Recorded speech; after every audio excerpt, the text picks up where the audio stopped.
মুসলিম বিশ্বের সবচেয়ে সাহসী নেতা ছিলেন আয়াতুল্লাহ আলী খামেনি, আর তাই পশ্চিমা বিশ্বের বহু দেশের মাথা ব্যথারও কারণ হয়ে উঠেছিলেন তিনি।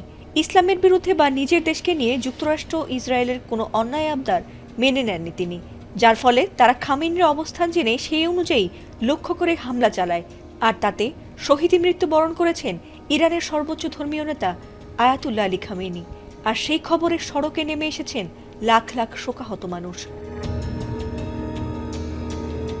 তবে খামেনির মৃত্যুর খবর ছড়িয়ে পড়তেই চরম উত্তেজনা শুরু হয়েছে গোটা মধ্যপ্রাচ্য জুড়ে, আর তাতে থেমে নেই ইরানের বন্ধু রাষ্ট্রগুলো। এমনকি এ হামলায় পুতিন, কিম জং উন সহ প্রত্যেকেই তীব্র নিন্দা জানিয়ে ইরানের পক্ষে দাঁড়িয়েছে। এছাড়াও এমন হামলার প্রতিবাদে হরমুজ প্রণালীও বন্ধ করা হয়েছে। এবার এ ঘটনার প্রতিবাদে নিজের দেশে মার্কিন দূতাবাসে হামলা করেছে পাকিস্তান, আর সেখানে অন্তত 9 জন নিহত হয়েছেন। রোববার বিক্ষোভকারীরা করাচি কনসুলেট ভবনের সামনে জড়ো হয়ে বিক্ষোভ শুরু করে এবং ভেতরে প্রবেশের চেষ্টা করে। এ সময় পরিস্থিতি নিয়ন্ত্রণে আনতে পুলিশ তৎপর হয়ে উঠলে সংঘর্ষ বেঁধে যায় এবং হতাহতের ঘটনা ঘটে, আর তাতে 9 জন নিহত এবং 18 জন আহত হয়েছেন বলে জিও নিউজের এক প্রতিবেদনে জানা গেছে।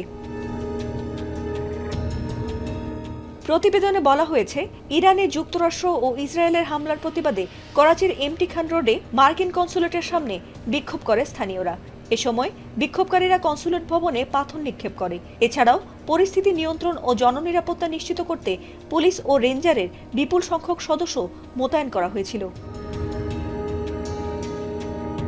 তবে পরিস্থিতি নিয়ন্ত্রণের বাইরে চলে গেলে পুলিশ বিক্ষোভকারীদের সরিয়ে দেওয়ার চেষ্টা করলে সে সময় সংঘর্ষ বেঁধে যায় দুপক্ষের মধ্যে। সংশ্লিষ্ট কর্মকর্তারা জানান, আহতদের উদ্ধার করে নিকটবর্তী হাসপাতালে চিকিৎসার জন্য পাঠানো হয়েছে।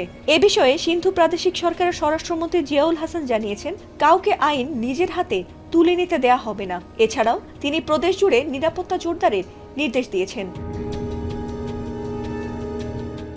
ফাতিমা সুলতানা, এটিএন বাংলা।